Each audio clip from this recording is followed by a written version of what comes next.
Hey, so if ShareX is lagging while taking screenshots or recording, yeah, that can slow everything down. Maybe recordings are choppy or the app feels unresponsive. In this guide, I'll show you step by step how to fix ShareX lag issues. First, close unnecessary apps running in the background. Too many programs can eat up your system resources. Next, reduce your recording quality, like lowering resolution or frame rate. High settings, yeah, can cause lag on slower systems. If available, enable hardware acceleration in your recording settings.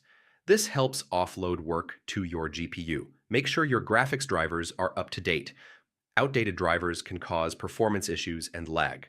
ShareX uses FFmpeg. Yeah, so make sure it's properly installed and configured for optimal performance. Try switching capture modes, like using region instead of full screen, to reduce load on your system. Restart ShareX or your computer to clear temporary issues that might be causing lag. If the lag continues, reinstall ShareX. A fresh setup can fix deeper performance problems. So yeah, that's how to fix ShareX lag issues. Once optimized, it should run much smoother. If this helped, subscribe for more simple tech fixes. Hey, so